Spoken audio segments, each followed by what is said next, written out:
اس میں کوئی شک نہیں، تم لوگ ناپ تول کر بولتے ہو، ناپ تول کر کھاتے ہو اور ناپ تول کر ہنستے ہو، اور وہ تمہاری کزن یاروں سے دیکھ کر تو لگتا نہیں کہ وہ زندگی میں کبھی مسکرائی بھی ہوگی، ویسے آج اسے ساتھ کیوں نہیں لائی؟ لے آتی، اس کا دل ہی بہل جاتا۔ کنور شاد نے آخر منصور کے دل کی بات کہہ ڈالی۔ اول تو میرے اصرار کے باوجود آنے پر راضی نہ ہوتی، اور دوسری بات یہ کہ اماں نے کچھ جاننے والوں کو مدعو کیا ہوا تھا۔ اماں اور بابا کی شدید خواہش ہے کہ جلد از جلد ماہ نیم ماں کی ذمہ داری سے سبکدوش ہو جائے۔ پھر روزہ نے بات کرتے کرتے منصور کے چہرے پر نگاہ ڈالی، وہ واضح طور پر چونکا تھا۔ اچھا چھوڑو، منصور پاس کھڑا ہے، ہم کیا اپنی باتیں لے کر بیٹھ گئے؟ اور سنائے منصور صاحب، سنا ہے آپ اس دفعہ خاص مشن پر پاکستان آئے ہیں؟ فیروزہ نے دانستہ بات ادھوری چھوڑ کر منصور کو شگفتگی سے مخاطب کیا۔ ہاں، وہ اپنے ہی دھیان میں گم تھا۔ چونکتے ہوئے فیروزہ کو دیکھا، پھر جیسے زبردستی مسکرایا۔ ہر بار میرے پاکستان آنے پر کچھ افواہیں اڑا دی جاتی ہیں، تم لوگ یقین نہ کیا کرو۔ وہ اپنے مخصوص لاپرواہ سے انداز میں مسکرایا۔ یقین کیسے نہ کریں منصور صاحب، اس بار آپ کے اعتبار ہی بدلے ہوئے ہیں۔ فیروزہ دل ہی دل میں مسکرائی، اس نے ہوا میں تیر چلایا تھا جو عین نشانے پر لگا۔ 2 دن بعد منصور پھر گھر پہنچا ہوا تھا۔ اس کی بڑی بہن نے اسی دوران صالحہ کو فون کر کے مدعا پہنچایا تھا۔ منصور اور ماہ نیم ماہ صالحہ حیران رہ گئی تھی۔ سامنے مودب بیٹھا منصور غور سے ان کے چہرے کے تاثرات جانچ رہا تھا۔ ٹھیک ہے عفت، میں تمہارے پھپھا جان سے مشورہ کر کے تمہیں آگاہ کر دوں گی۔ انہوں نے وہی جواب دیا جو دینا چاہیے تھا۔ ماہ نیم ماہ کو جب منصور کے رشتے کا علم ہوا تو وہ ہکا بکا رہ گئی۔ ایسا شاندار شخص تمہارا طلبکار ہوا ہے، بس تم ہاں کر دو۔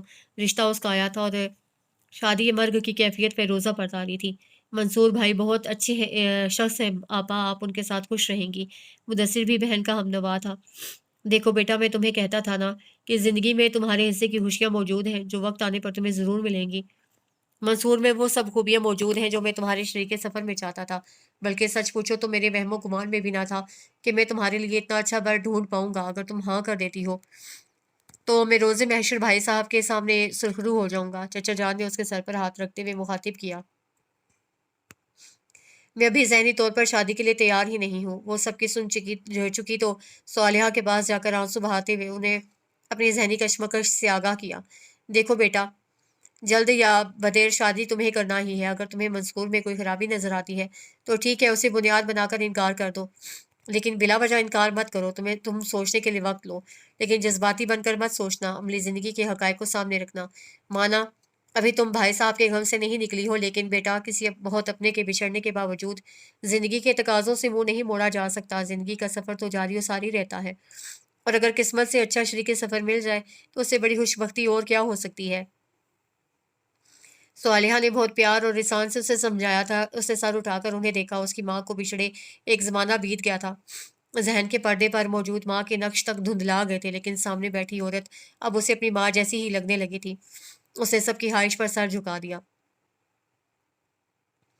ایک شام سادہ سی تقریب میں اس کی انگلی میں منصور کے نام کی انگوٹھی پہنا دی گئی۔ منصور کی خالہ رسم کرنے آئی تھی، چھوٹی کوٹھی سے کوئی تقریب میں شرکت کرنے نہ آیا، البتہ اگلی صبح بڑی مامی تنتناتے ہوئے پہنچی تھی۔ بہت خوب صالحہ، ہیرے جیسا لڑکا پھانس ہی لیا۔ پہلے بیٹی کو آگے کر رکھا تھا، جب دال نہیں گلی تو جیٹھ کی بیٹی سے منصور پر ڈورے ڈلوائے۔ کیا تم نہیں جانتی کہ منصور کے مرحوم باپ کی خواہش تھی کہ چھوٹی کوٹھی کی کوئی لڑکی ان کی بہو بنے؟ اپنے مرحوم باپ کی خواہش کا پاس منصور کو رکھنا چاہیے تھا۔ یہ رشتہ سراسر اس کی رضامندی اور پسند پر طے ہوا ہے۔ آپ کو ہم سے جواب طلبی کا کوئی حق نہیں۔ صالحہ کا چہرہ غصے کی شدت سے تمتما گیا تھا۔ مامی پاؤں پٹکتے ہوئے واپس چلی گئی۔ صالحہ نے فیروزہ کو بلا کر سختی سے سمجھایا تھا۔ تمہیں منمانی کرنے کی بہت عادت ہے فیروزہ، لیکن آج کے بعد تم چھوٹی کوٹھی گئیں تو مجھ سے برا کوئی نہ ہوگا۔ فیروزہ نے ماں کو بہت کم اتنا غصے میں دیکھا تھا۔ سر ہلانے پر میں ہی عافیت جانی، البتہ بڑی کوٹھی فون کھڑکا کر منصور کو ساری بات بتا ڈالی۔ شرمندہ سا منصور شام کو معذرت کرنے چلا آیا۔ ارے نہیں بیٹا، جب قصور تمہارا نہیں تو معذرت تم کیوں کرو؟ اور رات گئی بات گئی، ہر کسی کا اپنا اپنا ظرف ہوتا ہے، ہمیں کسی سے کوئی گلہ نہیں۔ پھوپھی جان، اگر آپ اجازت دیں تو میں ماہ نیم ماں سے مل لوں۔ میں نہیں چاہتا کہ وہ لوگوں کی باتیں سن کر کسی غلط فہمی میں مبتلا ہو۔ میں چاہتا ہوں کہ ہمارے رشتے درمیان اعتبار اور اعتماد کا رشتہ سب رشتوں سے پہلے استوار ہو۔ اس نے جھجکتے ہوئے اپنی خواہش سے آگاہ کیا۔ صالحہ نے بہت خوش دلی سے اس کی بات مان لی۔ ماہ نیم ماں منصور کے سامنے آنے پر گھبرا رہی تھی۔ فیروزہ اس کا ہاتھ پکڑ کر ڈرائنگ روم میں لے آئی صالحہ پہلے ہی باورچی خانے کی راہ لے چکی تھیں۔ فیروزہ دونوں کو تخلیہ فراہم کرنا چاہتی تھی، لیکن اب اس کا ہاتھ ماہ نیم ماہ کی گرفت میں تھا۔ اسے بے بسی سے منصور کو دیکھا۔ بیٹھ جاؤ تم بھی، تمہاری غیر موجودگی میں محترمہ 1 منٹ نہیں بیٹھیں گی۔ منصور نے مسکرا کر فیروزہ کو بیٹھنے کا اشارہ کیا۔ تمہیں جو کہنا ہے منصور کھل کر بات کر لینا، یوں سمجھو میرے کان بند ہے۔ فیروزہ شریر ہوئی تھی۔ منصور ہنس پڑا، پھر ماہ نیم ماہ کے جھکے سر کو دیکھا۔ ماہ نیم ماہ، اسے رک رک کر نام لیا تھا۔ آپ کا نام بہت خوبصورت ہے، لیکن بہت لمبا بھی ہے۔ کیا میں آپ کو صرف ماہی کہہ سکتا ہوں؟ وہ نرم لہجے میں مخاطب تھا۔ ایسا غضب مت کرنا منصور، دنیا میں ماہ نیم ماہ کو ماہی کہنے کا حق صرف اس کے ابا میاں کو حاصل تھا۔ ہم نے لاکھ منتیں کر لیں مگر ہمیں یہ کہنے کی اجازت نہیں ملی، اور تم ہو کے شاید تم نے کان بند کر رکھے تھے فیروزہ۔ منصور نے مسکراتے ہوئے اسے ٹوکا۔ وہ ہنس پڑی۔ جی تو ماہے۔ وہ پھر رکا۔ ماہے نیم ماہ نے نگاہیں اٹھا کر اسے دیکھا۔ اجازت ہے نا؟ اس کی آنکھوں میں شرارت مسکرا رہی تھی۔ آپ کو جو کہنا ہے پلیز جلدی کہیے۔ ماہ نیم ماہ نے تیزی سے دھڑکتے دل کو قابو میں کرتے ہوئے سنجیدگی ظاہر کی۔ دیکھیں میں چند دنوں میں واپس باہر جا رہا ہوں۔ میری خواہش تو تھی کہ نکاح ہو جاتا تاکہ آپ کے کاغذات وغیرہ بنوانے میں آسانی ہو جاتی، لیکن آپ اس کے لیے ذہنی طور پر تیار نہیں۔ میں آپ کی ذہنی کیفیت سمجھ سکتا ہوں، اس لیے میں نے اپنی بات پر اصرار نہیں کیا، لیکن میں 3 ماہ بعد واپس آؤں گا۔ کیا میں امید رکھوں کہ اس وقت تک آپ شادی یا چنے کم از کم نکاح کے لیے ذہنی طور پر تیار ہو چکی ہوں گی؟ کیوں نہیں ہوگی؟ تم فکر نہ کرو، یہ ذمہ داری میری۔ فیروزہ پھر بول پڑی۔ فیروزہ اگر تم کان بند نہیں کر سکتی تو کم از کم زبان ہی بند کر لو۔ منصور نے اسے مصنوعی خفگی سے گھورا۔ فیروزہ نے مسکراتی لبوں پر انگلی رکھ لی۔ میں آپ سے صرف یہ کہنے آیا تھا ماہے کہ آپ کو میرے متعلق بہت سی الٹی سیدھی باتیں سننے کو ملیں گی۔ فیروزہ کے ماموں میرے ابو کے سگے چچا زاد بھائی ہیں، ہمارے آپس میں بہت قریبی تعلقات ہیں، لیکن باخدا ان لڑکیوں میں سے میری کسی سے کوئی کمٹمنٹ نہیں تھی۔ وہ لوگ آج کل بہت بے پر کی اڑا رہے ہیں۔ انہوں نے اپنی خواہش کو دل میں حقیقت جان لیا تھا۔ یہ بات میں بہت سے لوگوں کے منہ سے پہلے بھی سن چکا تھا کہ چھوٹی کوٹھی میرا سسرال ہے۔ میں ہر دفعہ ایسی باتیں سن کر ہنسی میں اڑا دیتا تھا، لیکن میرے سسرال والوں کو جب سے میری منگنی کا پتہ چلا ہے تو وہ بہت اپسیٹ ہو گئے ہیں۔ میں ان لوگوں کی نیچر سمجھتا ہوں، وہ تمہیں بھی مجھ سے بدظن کرنے کے لیے کسی بھی جھوٹ کا سہارا لے سکتے ہیں، لیکن یقین کرو میں نے تم سے پہلے کسی کو اس نگاہ سے دیکھا تک نہیں۔ تم نے پہلی نگاہ میں ہی میرے دل تک رسائی حاصل کر لی تھی۔ مجھے تمہارا علم نہیں، لیکن میں پہلی نظر کی محبت میں ہی مبتلا ہوا ہوں۔ وہ اسے وارفتگی سے تکتے ہوئے بول رہا تھا۔ ماہ نیم ماہ کی ہتھیلیاں پسینہ پسینہ ہوئے جا رہی تھیں۔ اتنا کھلم کھلا اظہار محبت، اور وہ بھی فیروزہ کے سامنے۔ اس کے بعد میں تو چھیڑ چھیڑ کر اس کے بعد اس نے تو چھیڑ چھیڑ کر حشر ہی کر دینا تھا۔ ویسے آپ میرے ساتھ پر خوش تو ہے نا؟ وہ پوچھ رہا تھا۔ ماہ نیم ماہ جو اپنے دل کے کواڑ بند کرنے کی کوشش میں ناکام ہوئے جا رہی تھی، سوال سن کر گھبرا ہی تو گئی۔ پتہ نہیں، عجیب لٹھ مار انداز تھا اس کا۔ منصور کے چہرے کی مسکراہٹ یکلخت سمٹ گئی، مگر اگلے ہی پل وہ ہنس پڑا۔ ٹھیک ہے، آپ پتہ کر کے رکھیں، پتہ چل جائے تو مجھے آگاہ کر دیجیے گا، میں انتظار کروں گا۔ وہ اٹھ کھڑا ہوا۔ ماہ نیم ماہ نے ذرا کی ذرا نظر اٹھا کر اسے دیکھا۔ اللہ حافظ، منصور نے اس کی آنکھوں میں جھانک کر کہا۔ وہ پھر سے نگاہیں جھکا گئی۔ فیروزہ منصور کو چھوڑنے دروازے تک گئی تھی، واپس اس پر چڑھ دوڑی۔ وہ کوئی گہرا گہرا نتھو خیرا نہیں تھا ماہ نیم ماہ، تمہارا منگیتر تھا۔ تم نے اس کے ساتھ کتنا روڈلی بیہیو کیا ہے، کیا تم واقعی خوش نہیں ہو؟ پتہ نہیں فیروزہ، بس میں شدید قسم کے احساس جرم میں مبتلا ہو رہی ہوں۔ ابھی ابا میاں کو بچھڑے عرصہ ہی کتنا ہوا ہے، اور میں اتنی جلدی انہیں بھول کر زندگی کی رنگینیوں اور رعنائیوں کی طرف متوجہ ہو رہی ہوں۔ تم لوگوں سے منصور کی بار بار تعریفیں سن کر شاید میں خود منصور کی شخصیت کے سحر میں گرفتار ہو رہی ہوں۔ میں بھی تو ایک عام سی لڑکی ہی ہوں نا، میں دل و دماغ کی کشمکش کے آگے ہار رہی ہوں۔ میں ابا سے کہوں گی کہ تمہیں کسی اچھے سے ماہر نفسیات کے پاس لے جائیں، تمہارے پاگل پن کا علاج ہمارے پاس تو نہیں۔ وہ جو فیروزہ کے منہ سے تسلی کے 2 بول سننے کی منتظر تھی، حیران ہو کر اس کی شکل تکنے لگی۔ تم صرف فضول کی خود ترسی میں مبتلا ہو ماہ نیم ماہ، زندگی آگے بڑھ کر تمہارے دامن میں خوشیاں ڈال رہی ہے، اللہ کا شکر ادا کرتے ہوئے اپنے حصے کی خوشیاں وصول کرو۔ تم کیوں یہ سوچتی ہو کہ تایا جان کے بعد تم اگر دوبارہ زندگی خوشی خوشی جینے لگو گی تو اس کا مطلب ہے کہ تم نے انہیں بھلا دیا؟ پلیز ماہ نیم ماہ، اپنے سوچنے کا انداز بدلو، ورنہ تم واقعی نفسیاتی مریض بن جاؤ گی۔ فیروزہ نے آج اس کے ساتھ ہمدردی جتانے کے بجائے اسے ڈپٹ کر سمجھانا بہتر جانا تھا۔ ماہ نیم ماہ بے بسی سے لب کچلتی رہی۔ اس شریف شخص کے ساتھ تم نے اچھا نہیں کیا، کس چاہت سے اس نے تمہارا ہاتھ مانگا۔ آج کے دور میں وہ پہلی نگاہ کی بات کرتا ہے، نہ صرف بات کرتا ہے بلکہ اسے ثبوت بھی دیا، محض 2 بار کی ملاقات، بلکہ ملاقات سے زیادہ آمنا سامنا کہنا مناسب ہوگا، اور اسے بالکل سیدھا راستہ اپناتے ہوئے تمہارا رشتہ بھجوا دیا. بات پکی ہونے کے بعد تم سے بات چیت کی خواہش کا اظہار کیا. اسے خدشہ تھا کہ چھوٹی کوٹھی والے تمہیں اسے بزن کرنے کے لیے کوئی بھی ہتھ کنڈا استعمال کر سکتے ہیں. اسے تمہیں خود سب سے پہلے اپنی ذات کا مان اور اعتبار دیا، اور تم نے کیا کیا بیچارے کے ساتھ؟ ایک ذرا سا سوال ہی پوچھا تھا اس نے کہ تم اس کے ساتھ پرخوش ہو. کیسے منہ پھاڑ کر کہہ دیا پتہ نہیں. فیروز نے اس کی نقل اتاری فیروزہ نے اس کی نقل اتاری. اچھا بس کرو فیروزہ، میں پہلے ہی شرمندہ ہو رہی ہوں. اسے روحانسی ہو کر اسے ٹوکا. ایک شرط پر چپ رہوں گی، اگر تم مجھے ایک سوال کا سچ سچ جواب دو گی. فیروزہ سنجیدہ تھی. پوچھو. ماہ نیم ماں نے اس بات میں سر ہلایا. تمہیں منصور اچھا لگنے لگا ہے نا؟ فیروزہ سنجیدگی کا چولہا اتارتے ہوئے شرارتی ہوئی. تم لوگوں نے ان کی اتنی تعریفیں جو کر دی ہیں، برے کیسے لگ سکتے ہیں؟ اس سے پہلو بجایا. بی بنو، ہماری تعریفوں سے کچھ نہیں ہوا ہے. میں نے تو ہمیشہ ہی منصور کی تمہارے سامنے تعریف کی تھی، لیکن پہلے تمہیں اس کی اچھائی برائی سے کوئی سروکار ہی نہ تھا. تم دونوں کے بیچ جڑا یہ تعلق ہے جو تمہیں اس کو سوچنے پر مجبور کرتا ہے. یقین کرو وہ اجلال ہے نا، مجھے پہلی نظر میں ایک دم ڈفر لگا تھا. میں نے صرف اس کے اسٹیٹس کی وجہ سے اس منگنی پر حامی بھری تھی، لیکن منگنی کے بعد مجھے وہ اچھا لگنے لگا ہے. تو منصور جیسے شاندار شخص سے منگنی کے بعد بھی تم اسے پسند نہ کرنے لگتی تو مجھے یقین آ جاتا کہ تمہارے سینے میں دل کے بجائے پتھر فٹ ہے. منگنی تو میری علی سے بھی ہوئی تھی، لیکن اس کا سامنا کرنے پر تو میرا دل یوں نہیں دھڑکتا تھا جیسے آج دھڑک رہا تھا. اس نے کہا. فیروزہ کو اس کی معصومیت پر ڈھیروں پیار آ گیا. اس لیے ڈیئر کہ تو علی تم سے محبت نہیں کرتا تھا. اگر محبت کرتا تو کسی گوری کے چکر میں پڑ کر تمہیں چھوڑ نہ دیتا. اور منصور تو آیا ہی گوریوں کے دیش سے ہے. وہاں رہ کر بھی نہ تو وہ خود کسی کی زلف کا اسیر ہوا، نہ کسی کو اپنے دام میں پھنسایا. تم جیسی خالص لڑکی ہی اس کی خالص محبت کی حقدار ہے. یہ اس کی محبت کی طاقت ہے جس نے تمہارے اندر جینے کی امنگ جگائی ہے. میں اگر دادا ابا کی طرح لکھنے کے ہنر سے آشنا ہوتی نا تو پہلی نگاہ کی محبت پر ضرور ایک ناول لکھ مارتی. فیروزہ کے کہنے پر وہ مسکرا دی. زندگی اگر ناول ہوتی تو یقیناً اس کا اختتام یہیں پر ہو جاتا، لیکن یہ ناول نہیں، حقیقی زندگی تھی جس میں ابھی بہت کچھ ہونا باقی تھا. ایک ہفتے بعد بنگلہ دیش سے شمس الحسن صاحب اور ان کی بیوی پاکستان آئے تھے. بہت عاجزی اور منت سے چچا جان سے دوبارہ ماہ نیم ماہ کا ہاتھ مانگ رہے تھے. علی بنگلہ دیش واپس لوٹ آیا تھا. قلیل عرصے میں ہی اسے اندازہ ہو گیا تھا کہ اس نے ماہ نیم ماہ کو چھوڑ کر کتنی عظیم حماقت کا ارتکاب کیا ہے. وہ جس گوری کے چکر میں پھنسا تھا اسے علی کی زندگی اجیرن کر دی تھی. کتنی مشکلوں سے اسے پیچھا چھڑا کر وہ وطن واپس لوٹا تھا، یہ الگ کہانی تھی. اسے ماں باپ کے پاؤں پکڑ کر معافی مانگی. معافی مل گئی. اگلے مرحلے میں اسے اسی انمول لڑکی کا ساتھ مانگا جو اس کے لیے قدرت کا قیمتی تحفہ تھا، مگر جس کا احساس اسے بہت بعد میں ہوا. شمس الحسن صاحب تو پہلے ہی ابا میاں کے اچانک انتقال پر خود کو مجرم محسوس کرتے تھے. سو ماہ نیم ماہ کے سر پر دوبارہ دست شفقت رکھنے کی آرزو لے کر چچا جان کے پاس پہنچے تھے. چچا جان نے گھر آئے مہمانوں کی حتل مقدور تواضع کی تھی، مگر ان کی خواہش پوری کرنے سے معذوری کا اظہار کر دیا.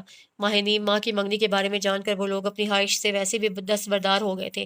4 دن پاکستان میں گزار کر وہ واپس لوٹ گئے.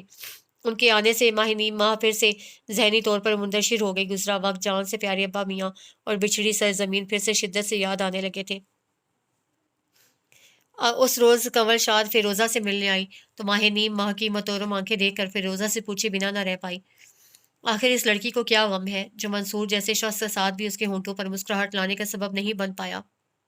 منصور کے ساتھ پر ماہ نیم ماہ بہت خوش ہے کنول، لیکن تم خود سوچو، کوئی پودا جڑ سے اکھاڑ کر دوسری جگہ لگایا جائے تو نئے ماحول سے مطابقت اختیار کرنے میں کچھ وقت تو لگتا ہے نا. اللہ اللہ کر کے ماہ نیم ماہ گزشتہ زندگی کی یاد سے پیچھا چھڑا کر زندگی کا سرے نو آغاز کر رہی تھی کہ اس کے سابقہ سسرال والے پھر سے یادوں پر سے ایک رنج نوچنے پہنچ گئے.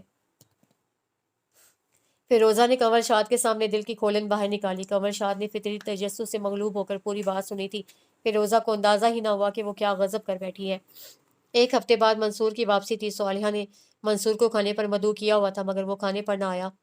اگلے دن جب اس کا طیارہ وطن کی فضاؤں سے دور نکل گیا تب صالحہ کو اس کا رکا موصول ہوا تھا.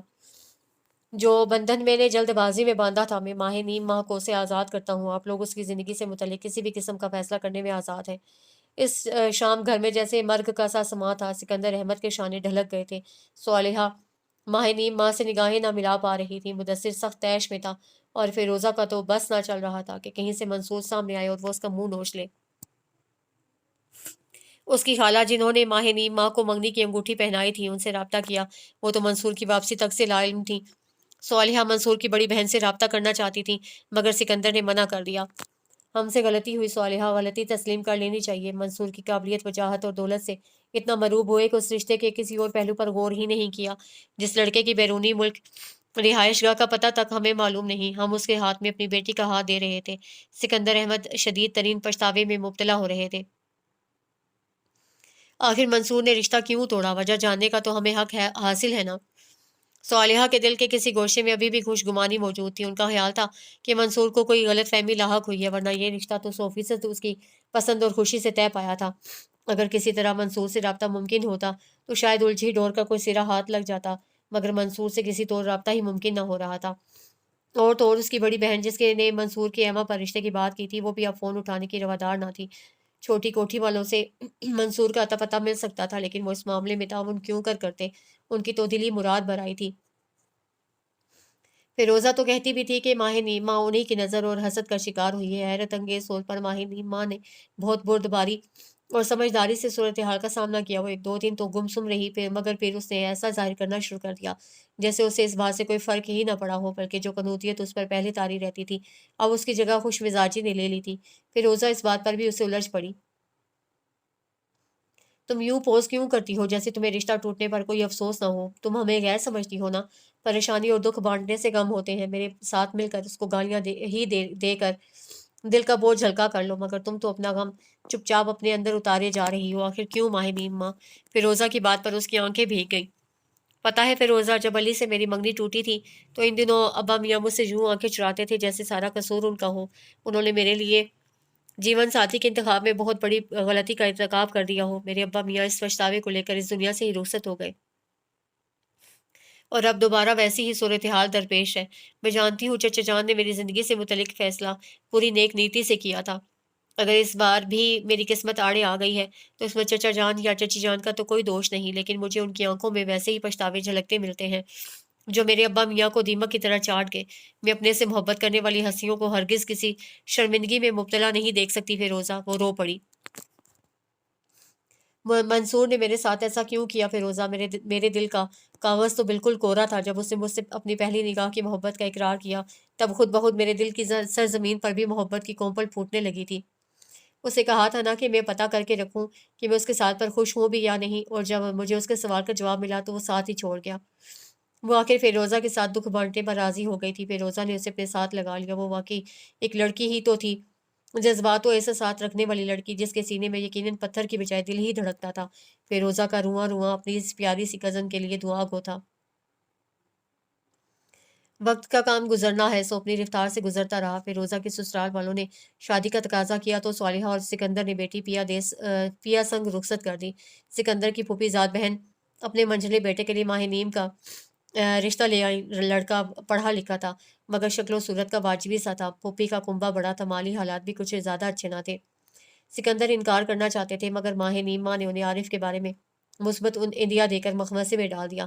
فیروزہ کو پتہ چلا تو وہ بھی دوڑی آئی، خبردار جو اس کے لیے ہاں کی۔ اماں بابا بھی اس رشتے کے لیے دل سے راضی نہیں ہے۔ تم نے کیا سوچ کر ہاں کی ہے؟ چچا جان میری وجہ سے بہت پریشان رہتے ہیں، میں انہیں اپنی ذمہ داری سے آزاد کرنا چاہتی ہوں، اور عارف میں کوئی ایسی برائی بھی نہیں۔ اس کی ماں کا مزاج تیز ہے لیکن خیر ہے، میں گزارا کر لوں گی۔ تم ہرگز چچا جان یا چچی جان کو کوئی پٹی نہیں پڑھاؤ گی، دیکھے بھالے لوگ ہیں، میرا نباہ بہت آسانی سے ہو جائے گا، وہ رسانیت سے بولی۔ فیروزہ دکھ سے اس کی شکل دیکھ کر رہ گئی۔ کتنا فرق آ گیا تھا ماہ نیم ماں میں، کتنی سنجیدہ بردبار اور سمجھدار ہو گئی تھی۔ فیروزہ کی شادی کے بعد اس نے واقعی صالحہ اور سکندر کو بیٹی بن کر دکھایا، گھر کی ساری ذمہ داری کس خوشی سلوبی سے اٹھا لی تھی، ورنہ جب وہ یہاں آئی تھی تو شروع میں بالکل مہمانوں کی طرح لاتعلق بنی رہتی تھی، اور اب اسے دیکھ کر لگتا تھا جیسے وہ ہمیشہ سے اس گھر کا حصہ ہو۔ کاش میں مدثر کی جگہ پیدا ہوا اور مدثر میری جگہ پیدا ہو گیا ہوتا۔ فیروزہ کا کلک زبان پر آ گیا۔ مدثر چاہے جس کی جگہ بھی پیدا ہوتا وہ میرے لیے صرف بھائی ہوتا۔ تم نے اگر مجھے بہن کے مزے سے روشناس کروایا ہے نا فیروزہ، تو مدثر نے میرے بھائی کی کمی پوری کی ہے، اور اب تمہاری بہن شادی شدہ زندگی کے مزے اٹھانا چاہ رہی ہے تو تم آ گئی ہو روڑے اٹکانے۔ اس نے مصنوعی ہگی دکھائی۔ فیروزہ بدقت مسکرائی تھی۔ ماہ نیم ماہ پر نظر ڈالتے ہی اسے منصور شدت سے یاد آتا تھا۔ اس کی شہزادیوں جیسی بہن منصور کی نہ سمجھ آنے والی زیادتی کا شکار ہو گئی تھی، ورنہ کیسا پیارا کپل لگتا تھا دونوں کا، جیسے دونوں بنے ہی ایک دوسرے کے لیے ہوں، اور وہ چھچورا سا عارف فیروزہ کا بس نہ چل رہا تھا کہ وہ اسے اٹھا کر ڈرائنگ روم سے باہر پھینک دے۔ اس وقت وہ اپنی ماں کے ساتھ موجود تھا۔ پھوپھی جلد شادی چاہتی تھی اور شادی سے پہلے کے معاملات طے کرنے آئی تھی۔ ہم نے سنا تھا بنگلہ دیش میں ماہ نیم ماہ کے نام مکان بھی ہے، اس بات میں کہاں تک سچائی ہے بھیا؟ اور وہ مکان بنگلہ دیش میں پڑے پڑے انڈے بچے تو دے گا نہیں، اسے بیچ باچ کر ماہ نیم ماہ کے اکاؤنٹ میں رقم جمع کروا دو۔ چائے میں بسکٹ ڈبو کر کھاتے ہوئے پھوپھی نے آخر تھیلے سے بلی باہر نکالی تھی۔ وہ مکان، سکندر احمد نے گلا کھنکھارا۔ ماہ نیم ماں متوش ہو کر کبھی چچا اور کبھی ہونے والی ساس کو دیکھ رہی تھی۔ اس مکان میں تایا جان کے ایک شاگرد نے بے سہارا اور لاوارث بچوں کے لیے ایک ادارہ قائم کیا ہوا ہے۔ ماہ نیم ماں نے برضا اور رغبت اپنا مکان ہمراہ ساز و سامان اس ادارے کو عطیہ کر دیا ہے۔ یہ آج کی نہیں، بہت پرانی بات ہے۔ بنگلہ دیش سے آتے ہوئے ماہ نیم ماں اپنے ساتھ صرف اپنی تعلیمی اسناد، تصویریں، چند کپڑے اور دوسری بہت ضروری چیزیں لائی تھی۔ فیروزہ نے سپاٹ اور سنجیدہ لہجے میں پھوپھی کو جواب دیا۔ دونوں ماں بیٹے نے ایک دوسرے کو دیکھا۔ ماہ نیم ماہ کی پہلے بھی 2 منگنیاں ٹوٹی ہیں، وجہ پوچھ سکتا ہوں؟ عارف صاحب نے آج وجہ جانے کی زحمت کی۔ آپا، میں اپنا یہ مکان ماہ نیم ماہ کے نام کر دیتا ہوں۔ سکندر احمد نے جیسے اس کا سوال سنا ہی نہیں تھا۔ ماہ نیم ماہ نے تڑپ کر چچا کو دیکھا، اس کے ابا میاں کا عکس، جنہوں نے ابا میاں کے بعد اسے اپنی پیار بھری چھاؤں میں رہنے کو جگہ دی تھی۔ ان کی ساری زندگی کی پونجی، ان کی نیک نامی اور مادی چیزوں میں فقط یہ مکان ہی تو تھا۔ عارف گردن اٹھا کر مکان کے رقبے کا اندازہ لگانے لگا۔ جہاں میری 2 منگنیاں ٹوٹی ہیں، تیسری یہ بھی صحیح۔ اسے برائے نام وزن والی سونے کی انگوٹھی جو ہفتہ بھر پہلے پھوپھی نے اسے پہنائی تھی انگلی سے اتار کر پھوپھی کو تھما دی۔ توبہ توبہ، کیسی خودسر لڑکی ہے! بڑوں کے بیچ میں بات چیت طے ہو رہی ہے اور کیسے جھٹ سے انگوٹھی اتار کر اپنا فیصلہ سنا دیا۔ سکندر میاں، یہ ہمارا ہی ظرف تھا جو ہم آنکھوں دیکھی مکھی نگل رہے تھے، ورنہ کوئی تو بات ہوگی جو اس کی حسین صورت کے باوجود 2 بار اس کی منگنی ٹوٹی ہے۔ اللہ جانے وہاں بنگال میں کیسا چال چلن ہوگا اس کا۔ آپا، آپ میرے ہی گھر میں بیٹھ کر میری بیٹی پر کوئی کیچڑ نہیں اچھال سکتی۔ میں ماہ نیم ماہ کے فیصلے کی تائید کرتا ہوں، ہمیں یہ رشتہ قبول نہیں۔ سکندر احمد اٹھ کھڑے ہوئے، یہ مہمانوں کو جانے کا اشارہ تھا۔ دونوں ماں بیٹا اول فول بکتے رخصت ہو گئے۔ خس کم جہاں پاک، فیروزہ نے ان کے جانے کے بعد دھاڑ سے دروازہ بند کیا۔ چچا جان ہارے ہوئے جوارے کی طرح صوفے پر سر پکڑ کر بیٹھے تھے۔ صالحہ انہیں تسلی دلاسا دینے لگی۔ ماہ نیم ماں آنسو پیتے ہوئے کمرے میں چلی گئی۔ اس کی ذات نے ہمیشہ اس کے پیاروں کو آزمائش اور دکھ میں مبتلا کیا تھا۔ چچا جان کے ہاں آ کر اسے پیار، محبت، مان سب کچھ ملا تھا، لیکن وہ اس کی تقدیر اور قسمت سے تو نہیں لڑ سکتے تھے نا۔ اسے اپنے ہاتھ کی لکیروں کو دیکھا، اس کے لبوں پر پھیکی مسکراہٹ ابھر آئی۔ اتنے میں فیروزہ کمرے میں داخل ہوئی، اس کی پرخلوص دوست اور بہن جو ہمیشہ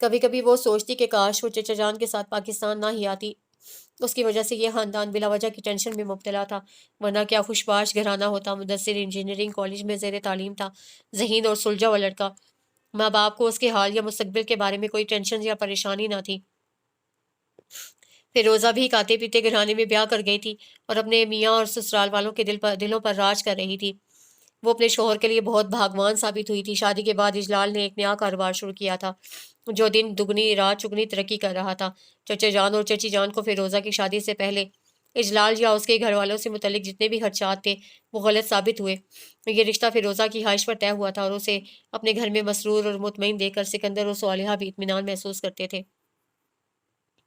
ان کی بے اطمینانی کی واحد وجہ ماہ نیم ماں ہی تو تھی۔ اسے انہیں اپنی ذمہ داری سے آزاد کرنے کے لیے عارف جیسے رشتے پر بھی ہاں کرتی تھی، لیکن شاید اس کے ہاتھ میں شادی کی لکیر ہی نہ تھی۔ وہ چچا جان کو کیسے سمجھائے وہ اس کی شادی کے لیے پریشان نہ ہو اور اس کے لیے اچھا سا رشتہ ڈھونڈنے کی تگدو سے باز آ جائے۔ زندگی جیسے گزر رہی تھی ویسے بھی تو گزر سکتی تھی۔ ہاں تو ٹھیک ہے، ایسی اوٹ پٹانگ شخص سے شادی سے بہتر ہے کہ انسان ایسے ہی رہ لے۔ میں تو 2 نفل شکرانے کی ادا کروں گی۔ اور خبردار ماہ نیم ماں، تم اس فضول بندے سے منگنی ٹوٹنے پر زیادہ دیر رنجیدہ رہیں۔ مجھے اللہ پر پورا بھروسہ ہے تمہیں اتنا اچھا اور پیار کرنے والا ساتھی ملے گا کہ تم اپنی قسمت پر رشک کرو گی۔ فیروزہ سنجیدہ تھی مگر اسے ہنسی آ گئی۔ فیروزہ اسے خفگی سے گھور کے رہ گئی، لیکن دل ہی دل میں فیروزہ بھی رو رہی تھی۔ جانے اس پیاری سی لڑکی کے دامن میں زندگی کب خوشیاں ڈالے گی۔ بہت بوجھل دل کے ساتھ فیروزہ میکے سے رخصت ہوئی تھی۔ پھر کچھ دنوں بعد اس کی شادی کی دوسری سالگرہ آنے والی تھی۔ اجلال اس بار بہت دھوم دھام سے شادی کی سالگرہ منانا چاہتا تھا۔ اسے بزنس میں غیر متوقع کامیابی ملی تھی۔ شادی کی سالگرہ کو اتنے دھوم دھڑکے سے منانے کی کوئی تک ہے بھلا؟ یہ دن تو بس میاں بیوی کو آپس میں مل کر سیلیبریٹ کرنا چاہیے۔ اب فیروزہ کا جی اس قسم کے ہنگاموں سے اچاٹ ہو جاتا تھا، مگر وہ اجلال کا دل توڑنا بھی نہیں چاہتی تھی۔ سو بہت پیار اور احسان سے اسے سمجھانا چاہا تھا۔ بات اجلال کی سمجھ میں آ گئی۔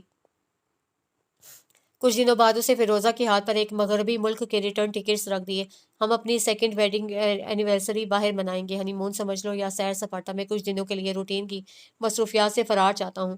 گھومنے پھرنے کی تو خود فیروزہ بھی بہت شوقین تھی، سو خوشی خوشی تیار ہو گئی۔ اس کے وہم و گمان میں بھی نہ تھا کہ وہاں یوں اچانک اس کی منصور سے ملاقات ہو جائے گی۔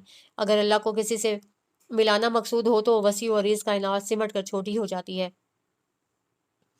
فیروزہ اس مشہور و مصروف شاپنگ مال کے 3rd فلور پر موجود تھی۔ وہ اپنے سسرال والوں اور گھر والوں کے لیے تحفے تحائف خرید رہی تھی جب اسے ایک شخص پر منصور کا گمان ہوا۔ اس کے ساتھ ایک لڑکی بھی تھی، خوبصورت، طرح دار مگر انتہائی کم عمر، جس بے تکلفی سے وہ منصور کا ہاتھ پکڑے چل رہی تھی اور منصور اس سے بات کرتے ہوئے جس وارفتگی سے دیکھ رہا تھا، دونوں کے تعلقات کا اندازہ لگانا چنداں مشکل نہ تھا۔ فیروزہ اس کے پیچھے لپکی، تھوڑی دور جا کر اسے منصور کو جا لیا۔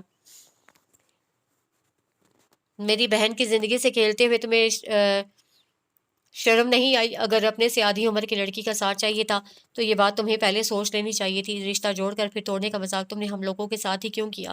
وہ اس پر ایک دم چڑھ دوڑی۔ منصور کے خلاف کب سے دل میں ابلتے لاوے کو آج باہر نکلنے کا راستہ ملا تھا۔ لال بھبوکا چہرے کے ساتھ اس نے بآواز بلند منصور کو سنانی شروع کی۔ منصور اسے اپنے سامنے پا کر بھونچکا رہ گیا، بار بار کچھ کہنے کے لیے لب کھولتا، مگر فیروزہ اسے بولنے کا موقع ہی کب دے رہی تھی۔ تو یہ تھی وہ جس کی وجہ سے تمہاری پہلی نظر کی محبت دم توڑ گئی؟ استزائیہ انداز میں اسے حیران پریشان کھڑی لڑکی کی طرف اشارہ کیا۔ Stop it Firoza. منصور کے ضبط کا پیمانہ لبریز ہوا۔ اگر پاکستان ہوتا تو اس منظر کو دیکھ کر وہاں لوگوں کا جھمگٹا لگ گیا ہوتا۔ یہاں بھی ارد گرد کے لوگ ان کی جانب متوجہ ہو گئے تھے۔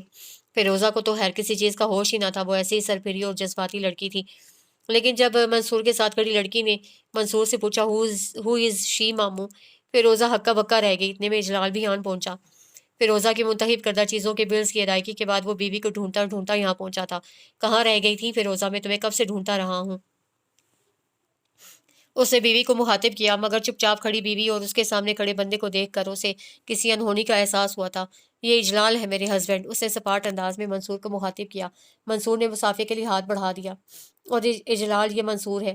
اس نے شوہر کو صرف اتنا بتانے پر اکتفا کیا تھا۔ منصور کے بارے میں باقی سب باتیں وہ پہلے سے ہی جانتا تھا۔ کسی کافی شاپ میں بیٹھ کر کافی پیتے ہیں، یوں کھڑے کھڑے بات کرنا مناسب نہیں۔ اجلال نے سمجھداری کا ثبوت دیا۔ آپ لوگ کہاں ٹھہرے ہیں؟ میں شام میں وہیں ملنے آ جاؤں گا۔ منصور نے سنجیدگی سے پوچھا۔ اجلال نے اسے اپنے ہوٹل کے بارے میں بتایا۔ وہ اجلال سے دوبارہ مصافحہ کر کے اپنی بھانجی کا ہاتھ پکڑے آگے بڑھ گیا۔ شام ڈھلے منصور ان لوگوں سے ملنے پہنچ گیا۔ فیروزہ اسے چپ چاپ گھورنے میں مشغول تھی۔ اجلال نے ہی رسمی بات چیت سے گفتگو کا آغاز کیا تھا۔ پاکستان میں سب کیسے ہیں؟ صالحہ پھوپھی، سکندر انکل اور مدثر؟ آخر منصور نے ہی فیروزہ کو مخاطب کیا تھا۔ سب اچھے ہیں، اماں بھی، بابا بھی، مدثر بھی، اور ماہ نیم ماہ بھی، اسے کاٹ کھانے والے انداز میں جواب دیا۔ منصور نے بے یقینی سے اسے دیکھا۔ میں نے پوچھا تھا پاکستان میں سب کیسے ہیں؟ اس کے لہجے کا اضطراب فیروزہ اور اجلال دونوں سے ہی چھپ نہ پایا تھا۔ میں نے بھی پاکستان میں بسنے والوں کی خیریت سے ہی آگاہ کیا ہے۔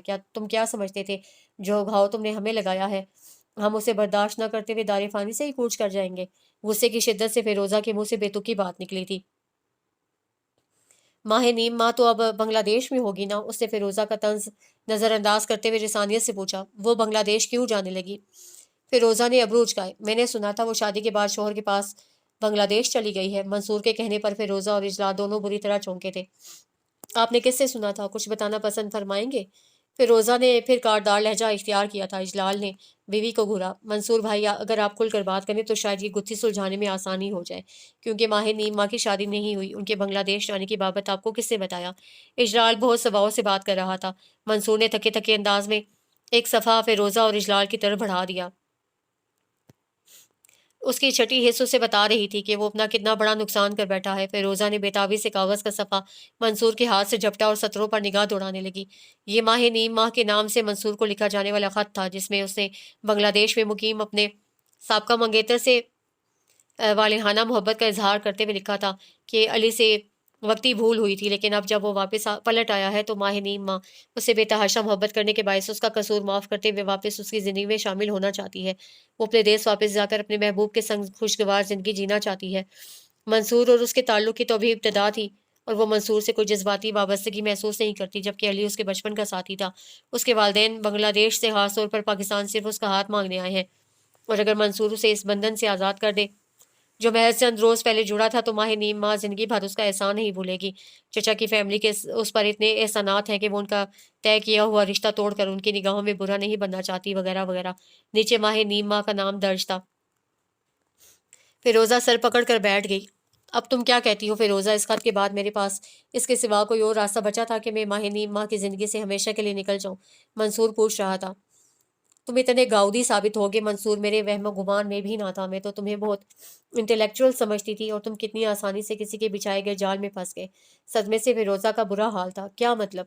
منصور اس کی بات سن کر بھونچکا رہ گیا۔ اس خط کے نیچے ماہ نیم ماہ کا نام ہے، تو کیا اس کا یہ مطلب ہے کہ یہ ماہ نیم ماہ نے ہی لکھا ہے؟ تمہیں یہ کیسے ملا تھا؟ ڈاک کے ذریعے، منصور نے فیروزہ کو ناسمجھی سے تکتے ہوئے جواب دیا۔ بڑی کوٹھی کے ایڈریس پر کوئی بھی شخص تمہیں یہ خط پوسٹ کر سکتا تھا، تم نے عقل کے گھوڑے دوڑانے کی زحمت ہی نہ کی۔ ایسا خط مجھے کون پوسٹ کر سکتا ہے؟ ماہ نیم ماہ کی گزشتہ زندگی، اس کے منگیتر کا نام، کسی کو ان سب کے بارے میں خواب تو نہیں آ سکتا تھا؟ ہماری منگنی کے بعد تمہارا چھوٹی کوٹھی آنا جانا ختم ہو گیا تھا، پھر کسی کو کیسے پتہ چل سکتا تھا کہ ماہ نیم ماہ کے سابقہ سسرال والے بنگلہ دیش سے تجدید تعلق کے لیے آئے ہوئے ہیں؟ منصور خود بھی الجھ رہا تھا اور فیروزہ کو بھی الجھا رہا تھا۔ میں ان سب سوالوں کا جواب یقیناً دے سکتی ہوں منصور، لیکن ماہ نیم ماہ کی بے گناہی ثابت کرنے کے لیے میرے پاس صرف ایک دلیل ہے، اگر تم اسے کافی سمجھو تو۔ فیروزہ بات کرتے کرتے رکی تھی۔ منصور نے بےتابی سے اسے دیکھا۔ ماہ نیم ماہ بہت اچھی اردو بول لیتی ہے، کسی حد تک پڑھ بھی سکتی ہے، مگر وہ اردو لکھ نہیں سکتی، اور یہ خط شروع سے آخر تک اردو میں لکھا گیا ہے۔ اگر تم یقین کر سکتی ہو تو کر لو کہ اس خط کو لکھنے والی ماہ نیم ماہ تو ہرگز نہیں ہے۔ فیروزہ نے کہا تو منصور بائیں ہاتھ سے پیشانی مسلنے لگا۔ وہ اس وقت شدید تناؤ کی کیفیت میں تھا، اور وہ ماہ نیم ماہ کا سابقہ منگیتر ماہ نیم ماہ تو اسی شکل تک دیکھنے کی روادار نہیں تھی۔ وہ اپنے ابا میاں کی موت کا ذمہ دار صرف اور صرف علی کو ہی قرار دیتی تھی۔ اور فیروزہ کو اچانک کچھ خیال آیا تھا۔ اسے خط پر دوبارہ نگاہیں دوڑائیں، پھر ایک سطر پر انگلی رکھ کر منصور کو پڑھنے کا اشارہ کیا۔ ڈیڈی کے انتقال کے بعد میں پاکستان آ تو گئی، لیکن میرا دل بنگلہ دیش میں ہی دھڑکتا ہے۔ یقین کرو منصور، ماہ نیم ماں اپنے مرحوم والد کے لیے صرف ابا میاں کا لفظ استعمال کرتی ہے۔ ڈیڈی کا لفظ ڈیڈی کا لفظ چھوٹی کوٹھی کی لڑکیاں استعمال کرتی ہوں گی، ماہ نیم ماں ہرگز نہیں۔ فیروزہ کی دلیل معقول تھی۔ چھوٹی کوٹھی کی لڑکیوں کے علم میں یہ ساری باتیں کس طرح آئیں؟ کیا تم نے کبھی ان لوگوں سے ماہ نیم ماہ کی منگنی یا سابقہ منگیتر کے بارے میں ذکر کیا تھا؟ اجلال نے پوچھا۔ فیروزہ نے نفی میں گردن ہلا دی، پھر اس کی یادداشت نے کام کر دکھایا۔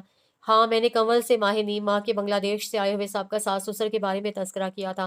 اس نے کریت کریت کر ساری باتیں پوچھی تھی۔ میں کنول پر شک نہیں کر رہی، لیکن ہو سکتا ہے کہ اس نے چھوٹی کوٹھی میں جا کر یہ بات بتائی ہو، اور آگے چھوٹی کوٹھی والوں کے زرخیز ذہن نے یہ کام دکھایا ہو۔ فیروزہ نے بہت جلد کڑیاں جوڑ لی تھیں۔ ماہ نیم ماہ دھوم دھام سے رخصت ہو کر بنگلہ دیش واپس چلی گئی ہے، یہ اطلاع مجھے چھوٹی کوٹھی والوں نے ہی دی تھی۔ منصور نے گہرا سانس اندر کھینچتے ہوئے انکشاف کیا۔ اس بات کے بعد کسی اور بات کی گنجائش ہی کب بچتی تھی؟ تم نے ہمارے ساتھ تو برا کیا سو کیا، اپنے ساتھ بھی کچھ اچھا نہیں کیا منصور۔ طویل خاموشی کے بعد فیروزہ نے اسے مخاطب کیا۔ وہ کچھ نہ بولا، دونوں ہاتھوں میں سر تھام کر بیٹھا رہا۔ تم ماہ نیم ماہ کو اپنی ذات کا اعتبار اور مان دینے آئے تھے، اسے تاکید کی تھی کہ وہ تم سے متعلق کسی الٹی سیدھی بات پر کان نہ دھرے، اور خود بنا کسی تحقیق اور تفتیش کے ایک جعلی خط کو اصل مانتے ہوئے اسے اتنی بڑی سزا دے دی۔ اس کا دل اگر زندگی میں کسی کے لیے دھڑکا تھا تو وہ صرف تم تھے منصور۔ وہ تمہاری پہلی نظر کی محبت پر ایمان لے آئی تھی، اور تم شدت جذبات سے فیروزہ کی آواز کب کب آ گئی، اسے سمجھ میں نہ آ رہا تھا کہ وہ سامنے بیٹھے اس شخص پر غصہ کرے یا ترس کھائے۔ اس کی حالت بتا رہی تھی کہ اگر ماہ نیم ماہ کی زندگی مسلسل آزمائش سے دوچار رہی ہے تو وہ خود بھی سکون سے نہیں جی پایا ہے۔ وہ بہت مضطرب اور شکستہ حال لگ رہا تھا۔ اسے یقیناً ماہ نیم ماہ کو شدت سے چاہا تھا، ورنہ اس کی خوشی کی خاطر اپنی خوشی سے یوں دستبردار نہ ہوا ہوتا۔ اس کی اجڑی بکھری حالت دیکھ کر فیروزہ کا دل پسیج گیا۔ بہت دیر ہو گئی ہے، مجھے چلنا چاہیے۔ منصور کے پاس اب کچھ کہنے کو بچا نہ تھا۔ وہ اٹھ کھڑا ہوا۔ ابھی بھی بہت دیر نہیں ہوئی ہے منصور، تم چاہو تو سب کچھ ٹھیک ہو سکتا ہے۔ فیروزہ نے اسے دھیرے سے مخاطب کیا۔ اسے بے یقینی سے فیروزہ کو دیکھا۔ فیروزہ نے مسکراتے ہوئے اس بات میں سر ہلا دیا تھا۔ میں آپ کے پاس بہت آس لے کر آئی ہوں صالحہ پھپھو، پلیز انکار مت کیجیے گا۔ یہ فتح جہاں تھی منصور کی بڑی بہن۔ شرمندگی اور معذرت کے بے پناہ اظہار کے بعد وہ وہی سوال دہرا رہی تھیں جو چند سال پہلے کر چکی تھیں، لیکن اس بار انہیں من پسند جواب نہ مل رہا تھا۔ ماہ نیم ماہ بہت صابر بچی ہے، اسے ہمیشہ اپنی زندگی سے متعلق فیصلوں کا اختیار اپنے بڑوں کو دیا ہے اور ہمیشہ ان فیصلوں پر سر جھکایا ہے، لیکن عفت اس بار وہ ہمارے سمجھانے پر بھی راضی نہیں ہو رہی ہے، اور ہم اس پر کسی قسم کا دباؤ نہیں ڈال سکتے، صالحہ نے رسانیت سے عفت کو بتایا۔ میں ماہ نیم ماہ سے خود بات کروں گی۔ عفت آج کسی توڑ ٹلنے والی نہ تھی۔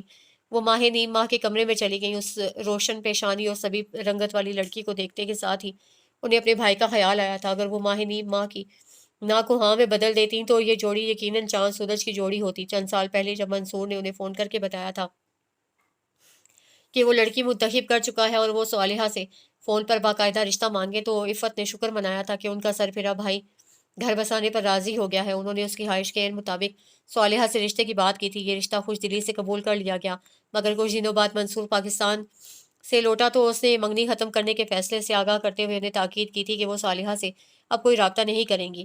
عفت کے کریدنے پر اس نے فقط یہی کہا کہ اس نے لڑکی کا انتخاب جلد بازی میں کیا تھا اور لڑکی اس کے معیار پر پوری نہیں اتری۔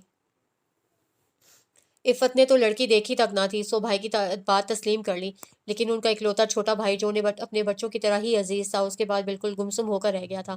انہوں نے اسے پاکستانی کمیونٹی کی دوسری بہت سی لڑکیاں دکھائیں، مگر منصور کو کسی میں قطعاً دلچسپی نہ تھی۔ تنگ آ کر ان تینوں بہنوں نے منصور کو کسی گوری تک سے شادی کی اجازت دے دی تھی۔ وہ بس بھائی کا گھر بسا ہوا دیکھنا چاہتی تھی، لیکن بھائی شادی کا نام سننا بھی نہ چاہتا تھا۔ انہیں کیا پتا تھا کہ وہ محبت کا روگ لگائے بیٹھا ہے، اور اب اتنے عرصے بعد منصور نے انہیں اپنی غلطی سمیت ساری داستان سے آگاہ کیا تھا۔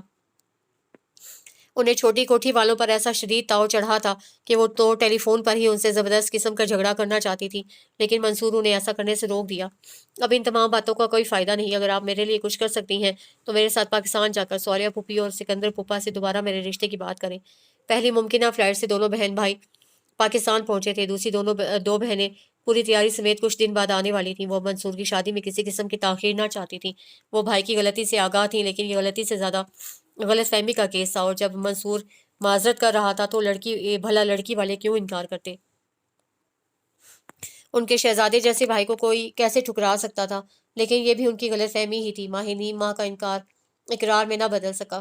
منصور نے آخری امید کے طور پر فیروزہ سے رابطہ کیا۔ آخر تمہارا ہنی مون کب ختم ہوگا؟ پلیز فیروزہ جلدی واپس آؤ اور اپنی بہن کو سمجھاؤ۔ میں تو تمہارے آس دلانے پر پاکستان آیا تھا، لیکن وہ تو میری بات سننے اور شکل تک دیکھنے کی بھی روادار نہیں ہے۔ آپا کو بھی اس نے بہت شائستگی سے انکار کر دیا ہے۔ منصور کی جان تو گویا سولی پر اٹکی ہوئی تھی۔ تم لوگ شادی کی تیاریاں کرو، ماہ نیم ماہ مان جائے گی۔ فیروزہ کا لہجہ پر یقین تھا۔ پاکستان پہنچ کر اس نے ماہ نیم ماہ کی ٹھیک ٹھاک کلاس لی تھی۔ جب تمہیں ساری بات کا پتہ چل گیا ہے تو کیوں اپنی بات پر اڑی ہوئی ہو؟ کہاں کسی بھی ایکس وائی زیڈ سے شادی پر تیار تھی، مگر منصور کو ذرا سی بھی رعایت دینے کو تیار نہیں، حالانکہ وہ رعایت کا بہت زیادہ مستحق ہے۔ میں اب بھی اپنی بات پر قائم ہوں، چچا جان کسی بھی ایکس وائی زیڈ سے میرا رشتہ طے کر دیں، میں سر جھکا دوں گی، لیکن منصور آفاق سے شادی کسی قیمت پر نہیں کروں گی۔ اس کا قصور معاف کر دو ماہ نیم ماہ، وہ تم سے بہت محبت کرتا ہے۔ فیروزہ منت پر اتر آئی، اسی لیے تو میں اس کا قصور معاف نہیں کر سکتی۔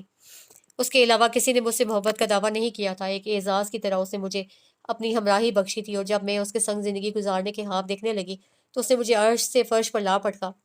میں نے اس دن اپنا مان اور اپنی ذات کا وقار ہمیشہ کے لیے کھو دیا تھا۔ منصور آفاق دنیا کا آخری شخص ہو تو بھی میں اس سے شادی نہیں کروں گی، اور اس کے علاوہ کسی سے بھی؟ فیروزہ کا لہجہ عجیب سا ہو گیا۔ ہاں، اس کے علاوہ کسی سے بھی، اس نے اپنے آنسو پہنچتے ہوئے ٹھوس لہجے میں یقین دلایا۔ تو پھر ٹھیک ہے، مدثر کا انجینئرنگ کا آخری سال ہے، انشاءاللہ اگلے برس وہ اپنے پاؤں پر کھڑا ہو جائے گا۔ بابا کہتے ہیں کہ میں نے روز حشر اپنے بڑے بھائی کو منہ دکھانا ہے۔ دنیا بہت مطلبی اور خود غرض لوگوں پر مشتمل ہے۔ میں ماہ نیم ماہ کے سلسلے میں مزید کوئی رسک نہیں لے سکتا۔ وہ صدا ہماری نظروں کے سامنے رہے، اس سے اچھی بات اور کیا ہو سکتی ہے؟ فیروزہ بول رہی تھی اور ماہ نیم ماہ کا حیرت اور صدمے سے منہ کھل گیا تھا۔